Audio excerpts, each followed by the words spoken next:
Tulog na, mahal ko.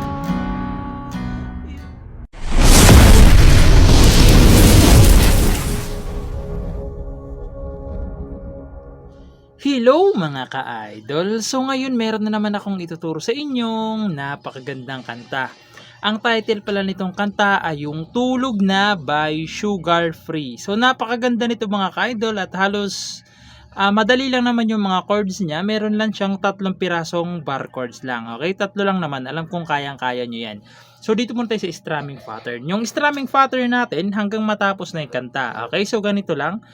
Down, down, up, up, down, down, down, up. Okay? So, ganoon lang yung strumming pattern natin hanggang matapos na yung kanyang kanta. Okay?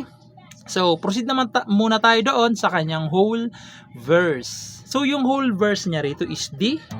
So, yung D, first string, second, tsaka third. Ayan, D. Sunod ito, B minor, yung isang bar chords muna.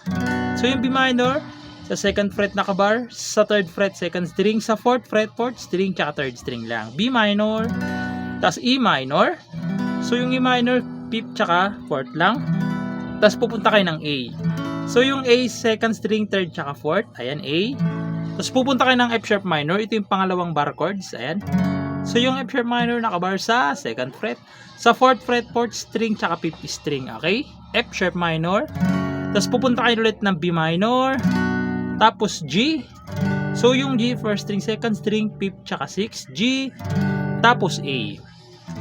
Okay, kung mapapansin nyo dyan, hiniwalay ko lang yung chords nila kasi nagkaiba dito sa G tsaka sa C. Okay, so uulitin nyo lang muna yung D, B minor, E minor, A, F sharp minor, B minor, tapos C na. Okay, kasi kanina G, ngayon C naman. Tapos A ulit. Okay? So, sana nalinawan kayo ng chords na yan, no? So, sasampulan ko kayo para mas maintindihan nyo kung paano siya tugtugin. Okay? So, ganito naman siya kapag tinugtugan. Tulog na, mahal ko, iwanan na muna natin ang mundong ito. Lika na,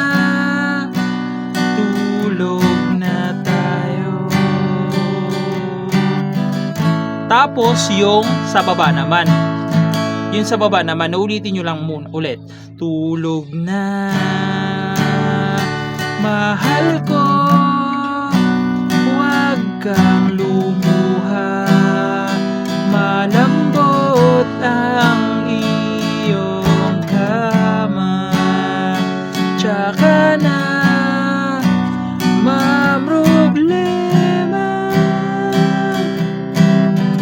tapos papasok na yung chorus. Tulog na. Papasok na doon yung kanyang chorus. Okay? So, proceed naman tayo doon sa kanyang chorus. So, yung chorus niya rito is D. Ayan, naturo na natin isa-isa yung string kaya hindi na natin isa-isa na D. Tapos, ito yung pangatlong bar chords, G minor. So, yung G minor sa third fret nakabar, sa fifth fret ay fifth string tsaka fourth tsaka fifth string lang sa fifth fret. Okay? G minor, tapos pupunta kayo ng B minor, tapos C.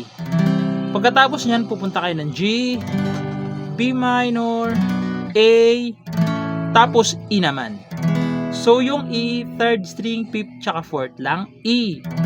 Tapos babalik lang kayo ng G, tapos G minor ulit. Okay? So, yan yung kanyang chorus chords. Okay? So, sasampulan ko kayo ng kanta para mas maintindihan nyo, no? So, hindi lang natin masyadong kakantahan kasi baka mamaya makapiright tayo. So, ganito siya kapag sa chorus na. Tulog na,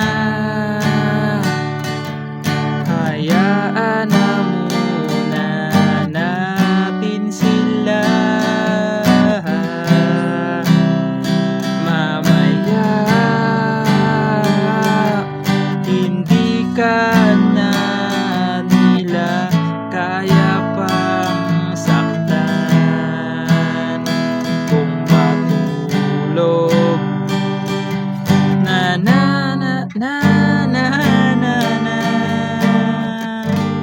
Pagkatapos, babalik na naman kayo sa mga verse. Tulog na mahal ko. Babalik na naman ulit kayo sa mga verse. Okay? Pagkatapos niyan, chorus ulit. Tapos pupunta kayo sa bridge doon sa la la la la la la. Okay? So, proceed naman tayo doon sa kanyang bridge. So, yung bridge niya naman dito mga ka-idol is D, B minor, E minor, A, F sharp minor, B minor, C, tapos A. Okay? So, ganito siya sa bridge kasi parang ano lang to. So, ganito siya.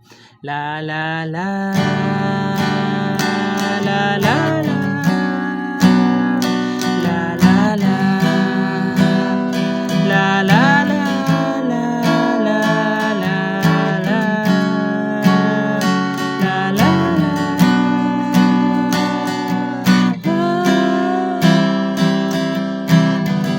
tapos papasok ulit yung chorus. Tulog na. Papasok ulit yung kanyang chorus. Okay?